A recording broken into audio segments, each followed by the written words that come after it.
It's your boy Anthony. Lovecraft Country episode 10.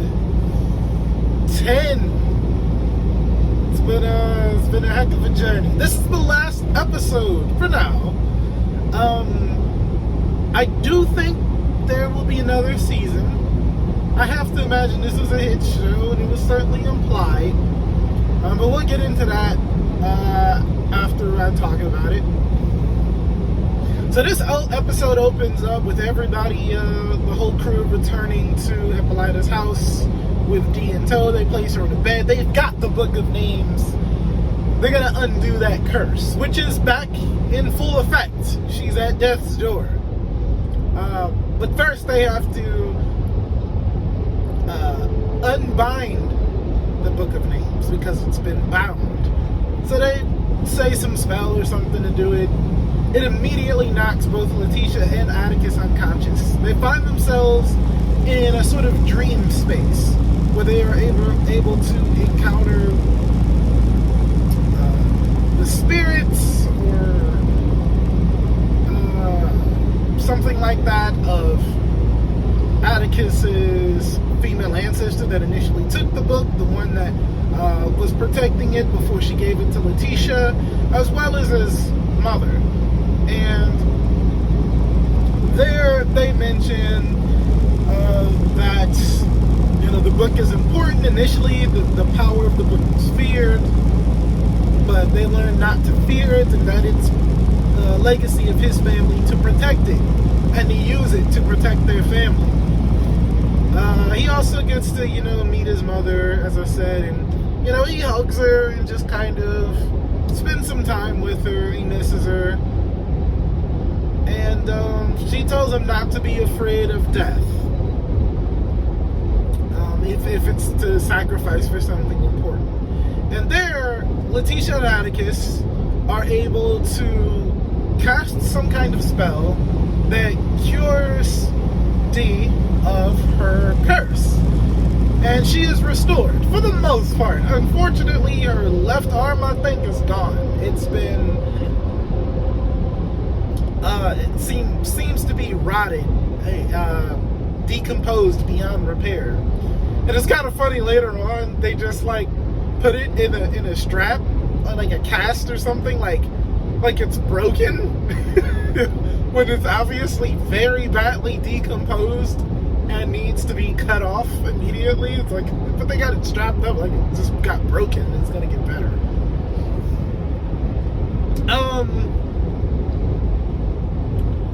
So yeah, then they start, after that, they start making preparations for their confrontation with Christina. After all, Atticus did promise that he, in exchange for helping Dee, in exchange for giving them more time, the time they needed in order to save her life, that he would go back to Artem willingly. So, of course everybody's worried about this. They don't trust Christina, Montrose most especially. But Atticus doesn't see any other way around it. So, he's willing to confront her anyway. But they start making preparations to ensure that the family is protected going forward, regardless of what happens. And so we see Atticus and Letitia return to that Indiana Jones cave from episode 4. They draw a circle and they summon to it all of Atticus's female ancestors that played a role and are helping secure the Book of Names. And they also summon Titus Braithwaite himself.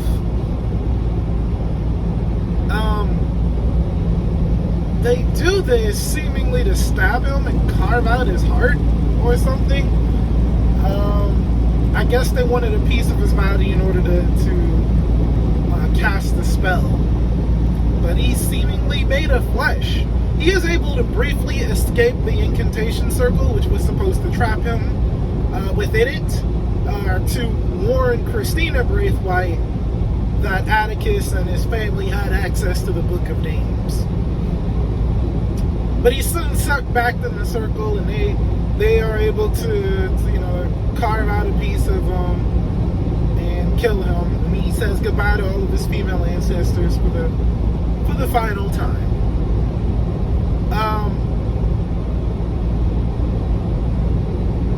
Meanwhile, I don't want to say meanwhile.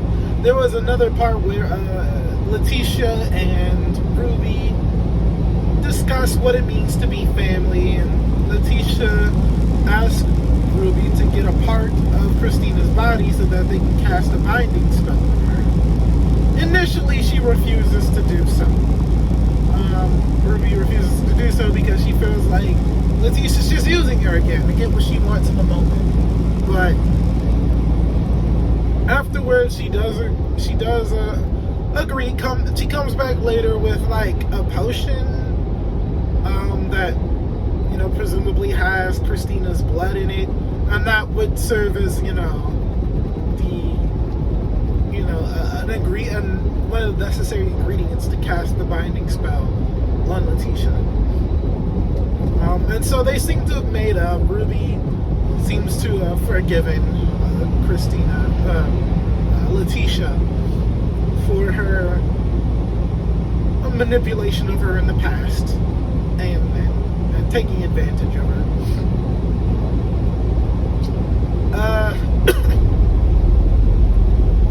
Hippolyta is able to, initially when she confronts the newly restored Dee's all mad at her because she left her after her dad died, and then Emmett Till, which is her friend in the story, right after. So she's mad at her for leaving her alone, and of course she got cursed and no one was around to help her. But Hippolyta tells her that she experienced a lot of things and she's come back a better person and she's never going to leave her again. And even though she let her down before, she is going to make sure that Dee can draw again, because remember, one of her arms isn't working anymore.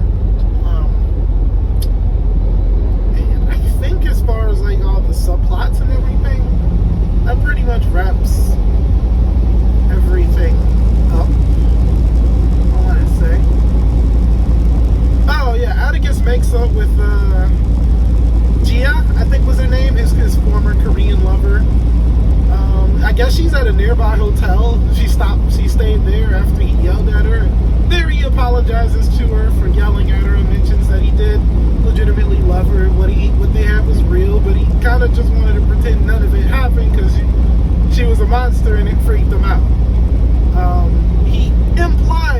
It's implied that he has a new woman now, and so they're not going to be as intimate as they were before. But he does see her as part of their family, and so she accompanies him and his family to Artem in order to meet Christina Braithwaite and set everything right and I guess fulfill the promise made to her. And the final confrontation. There's kind of a sweet scene where they're on the way to Artem. Everyone, is singing a song amongst to themselves. They're being silly, adopting, the voices from the song and things of that nature. A brief moment of levity before the final countdown, the final moment where the final confrontation with Christina Braithwaite. So when they get there, all hell breaks loose. Letitia is confronted by Ruby, but soon realizes that Ruby was actually Christina Braithwaite in disguise, using the same potion she used to disguise herself as William and other people in the past. It leads to a giant confrontation where Christina mentions that I killed Ruby because you tried to use her to deceive me, into being binded with your potion. So she, throws her off the tower where they're fighting, and she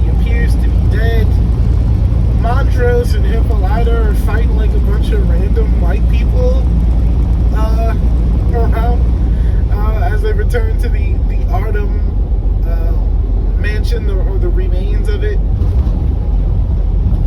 Dee's left in the car in the monster-riddled forests. Not sure why they thought that was a good idea. And Atticus gives himself over to Christina. He's binded to some sort of contraption. She starts casting a spell for immortality. She slices open both of his arms to get all the blood out of him. And it seems as though her spell has succeeded in being cast. After that, Letitia shows up again to try to disrupt the ritual. It turns out she's, I guess, still invincible. In the last episode, I don't know if I mentioned this or not, but Christina removed Letitia's invincibility. Well, she got it back, which isn't too hard to believe considering they have the Book of Names now and they know how to cast spells. So she tries to stab her and starts trying to cast the binding spell, but it won't work because they don't have access to her blood as they thought they did. But somehow Gia is there and she's able to serve as like a conduit for the spell and somehow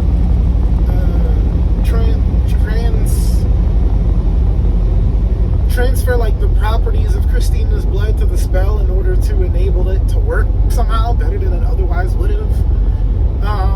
And Christina is buried under rubble.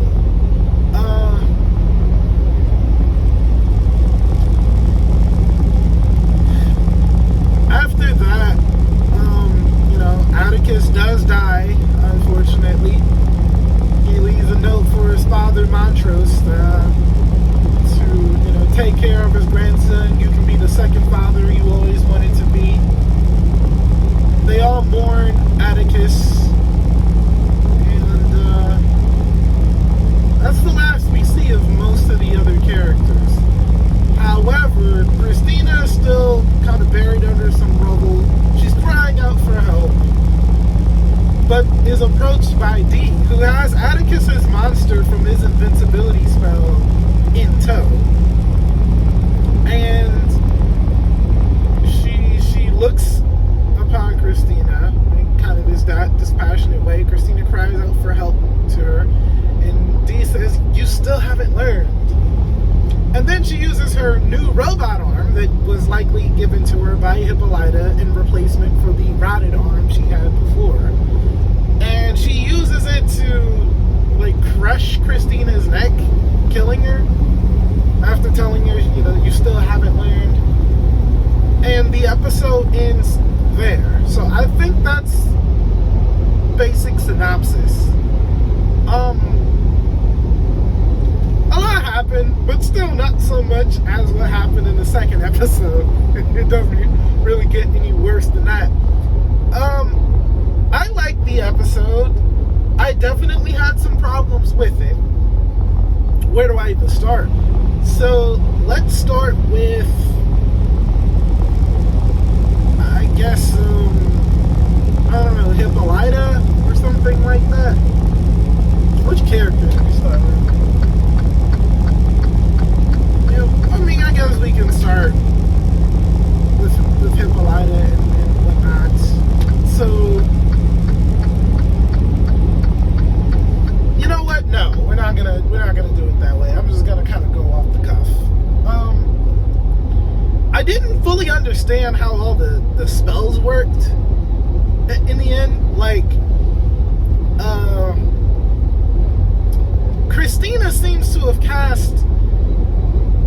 We've been exposed to several forms of invincibility. I mentioned this in, I think, the last episode. Atticus cast an invincibility spell and got a monster that could pop up out of the ground and block bullets and things of that nature right before he was about to be hit. Christina cast an invincibility spell on Letitia that made it so nothing could ever harm her. And then we saw Christina herself have the spell where she seemed to be capable of being harmed but could come back to life even after being killed. How none of these forms of invincibility count as immortality or good enough for her is beyond me. What was the immortality Christina trying to pursue? What was it? What did that actually look like? They never made that clear, unfortunately. Another thing were, like, the spells being cast. Like, what was the spell that brought Titus Braithwaite back to life? Is that an option for everybody? Can you just bring everyone back to life? They seem to, like, send them all away, all of Titus's female ancestors as well as Titus afterwards. Like, you know, they have to go back to the afterlife or something like that. Atticus even struggles to say the necessary words to send his mother back to the afterlife, to the point Letitia has to say them for them. I get, like, from a B-plot perspective, like, from as far as, like, the internal conflict is concerned, it's important that he accepts that the past is the past, that she's dead, and everything. But at the same time, it's weird, like, can you just bring everyone back to life? And if so, why not do that earlier? Why not do that for several people? Why do they have to go away? That's never made clear. You know, Letitia had an invincibility spell cast back on her from before. Why didn't they cast that spell on everyone? Why just Letitia?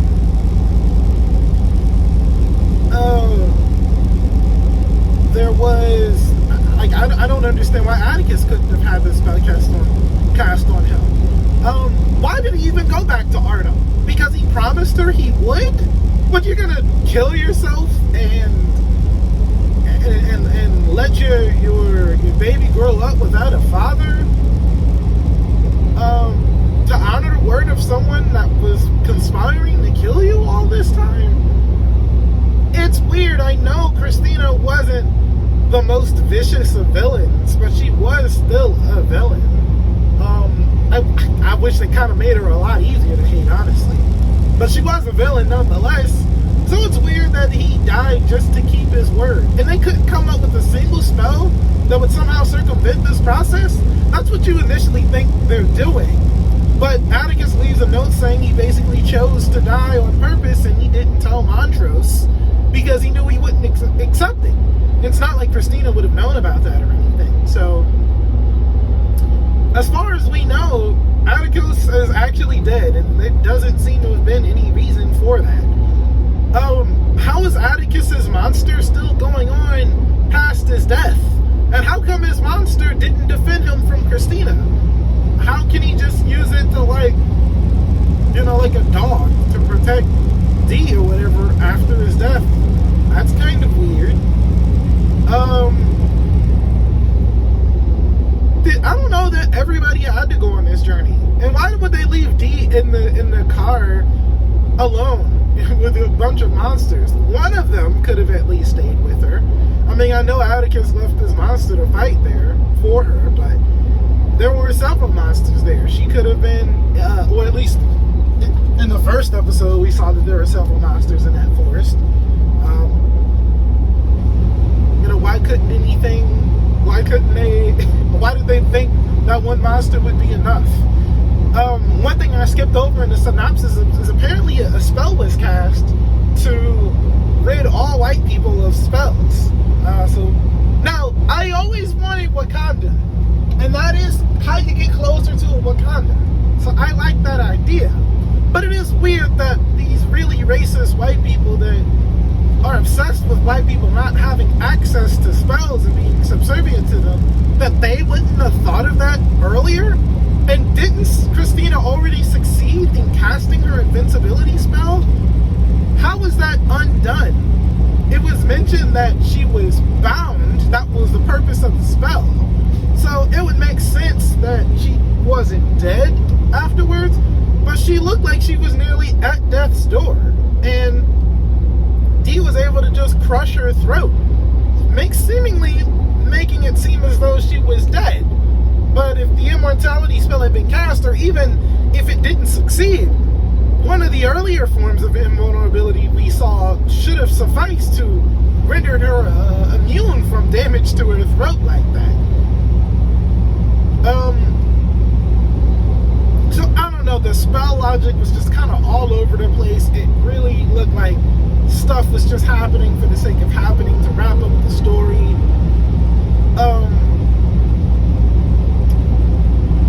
We got another time paradox. I remember Montrose saying in one of the earlier episodes that when Atticus told him he got the book, the Lovecraft Country book from the future, he'd only entered the future for maybe a few seconds or a couple minutes, I don't remember, before a girl gave him the book and who had a robot arm and pushed him back through the portal. Now that we saw D has a robot arm, it's a good chance that girl with the robot arm was D, which is crazy. It makes sense that she would exist in the future, but is she? How could?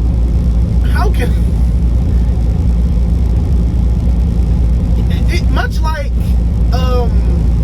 the sort of time paradox we saw in the episode before this one. It seems like it's the events in the present are dependent on someone from the future going back into the past to alter it, or even someone in the present going into the future and experiencing something they shouldn't experience and going back into the present. It's weird. So, none of these time paradoxes are cool, but just in terms of like the aesthetic of them are cool, but the logic still doesn't add up, and I was hoping they would go more into detail about that, but they never did. They just kind of left it a mystery.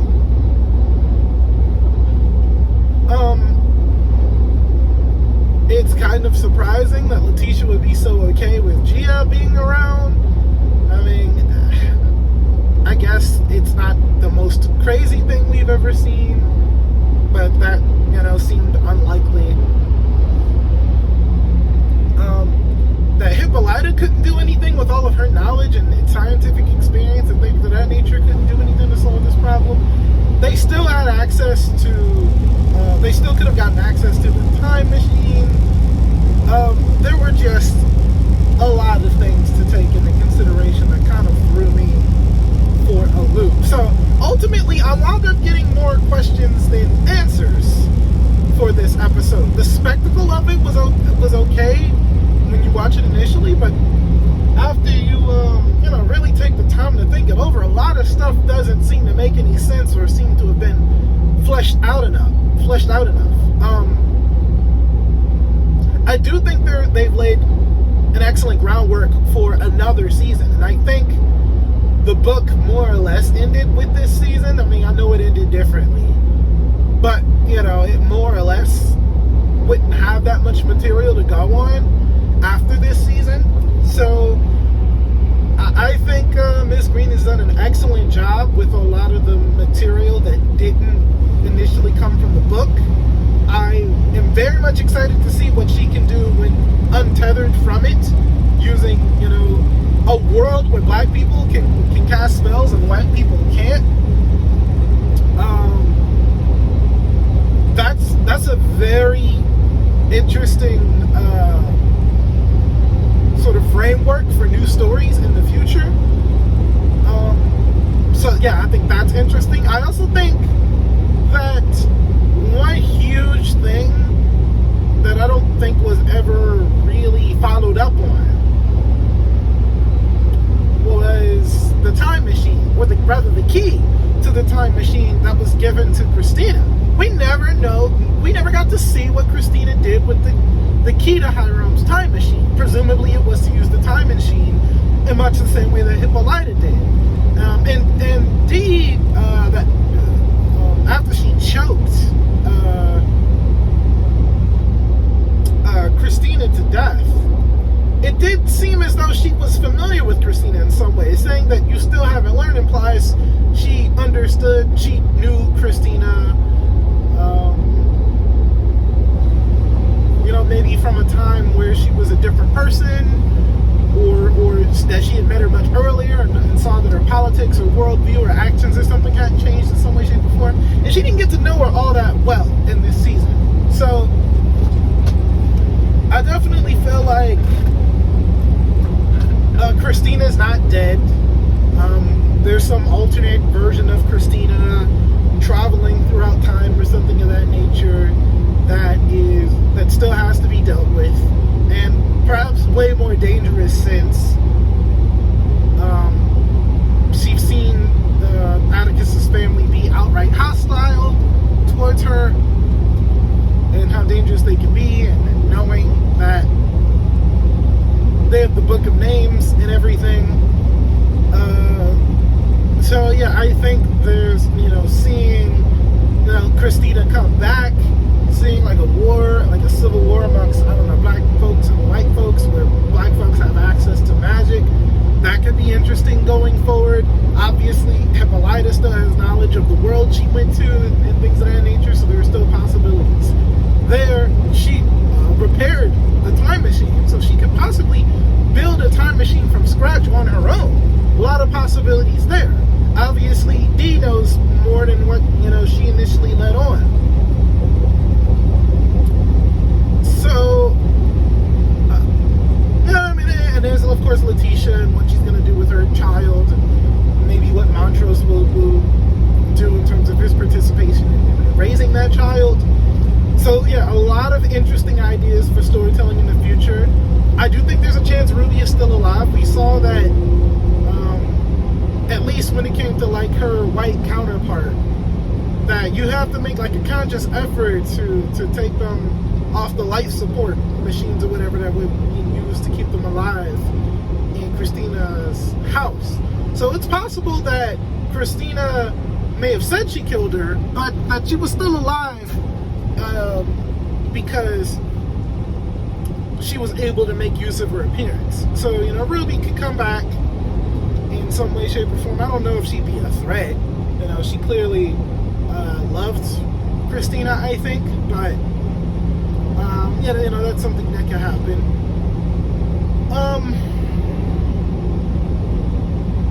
Another thing that kind of threw me for a loop was Christina. Like, she had like this huge gang of people to help her, conduct this ritual, which is weird because the Order of Ancient Dawn has been demonstrated to be very sexist and would not ever aid a woman in conducting magic.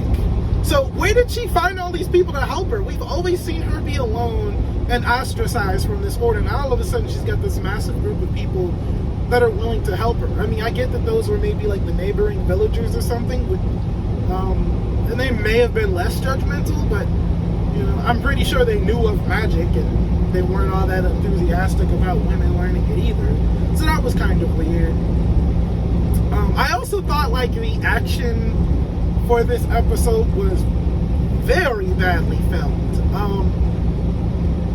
I feel like black women choreographers just don't get the recognition they deserve. Maybe when it comes to like dance or something, but when it comes to martial arts, there are black female martial artists out there, or at the very least just very athletic people, gymnasts or whatever, that they can get to do these action scenes, stunt doubles or something. The amount of cuts and edits was dizzying during these action scenes. I mean, every second or so, they would, edit or cut something in order to try to communicate an action scene was happening. When Letitia was fighting Ruby, it was ridiculous. I was cracking up. And then you got like just this weird kind of medieval fighting happening.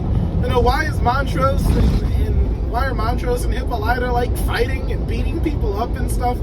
That didn't seem necessary, and I guess I don't know what any of them were there for. I mean, obviously Gia in particular became useful, and Letitia, of course, because she cast the spell. But I don't know, Hippolyta didn't seem like she needed to be there. Montrose didn't seem like he needed to be there. And what were they going to accomplish by just fighting people and beating them up? It just seemed like this huge, giant confrontation that's not necessarily deserved. But, yeah, it's a bit of a mixed bag. I'm gonna listen to some podcast or something, see what other people have to say about this episode, because I'm sure there's a lot to say. There's a lot to think about. Yeah, I didn't fully understand what was going on, and I wish they had explained things more thoroughly, but I did enjoy the spectacle of the episode. I'm hyped for the possibilities of the future, especially those untethered to the book. And I don't know, I just think a lot of the kind of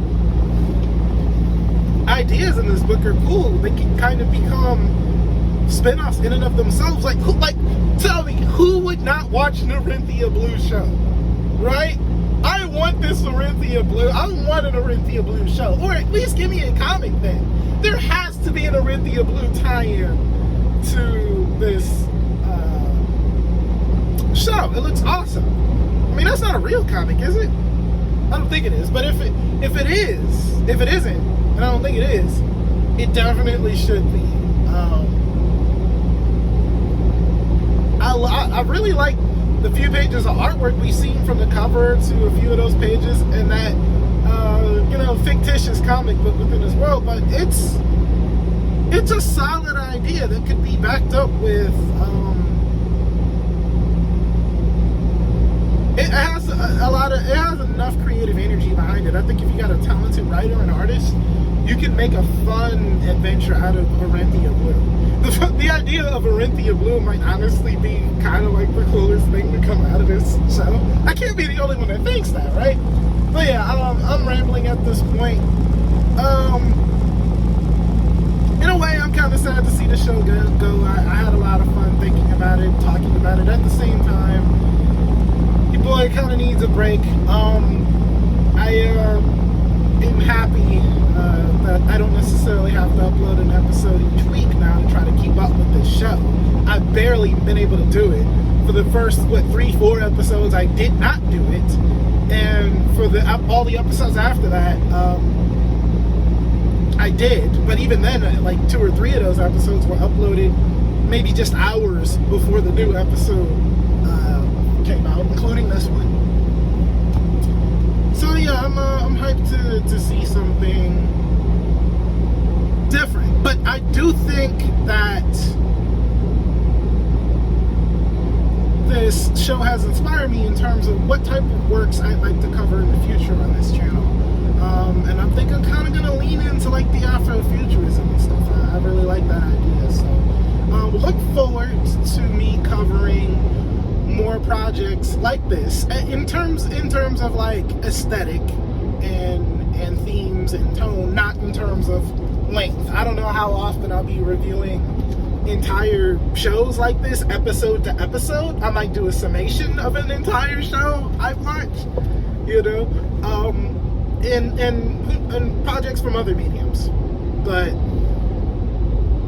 look forward to that. I can't say when all this stuff is going to come out and how consistent it's going to be, but I am definitely going to start working on it. I got a lot of ideas, and hopefully within 2 or 3 weeks there will be another video that will kind of make it a lot clearer what I'm talking about and what type of work I will hopefully regularly cover on this show. So yeah, that's all I have to say. Thank you for watching this entire series. If you've managed to do that, as far as I know, absolutely no one is watching this right now at the recording of this video. But if anybody ever does go back to watch all these videos, thank you for taking the time to watch these and giving me the privilege to express my opinion. And yeah, stay safe, stay cool. Yeah, that's a wrap. I'm out. Take care, everybody.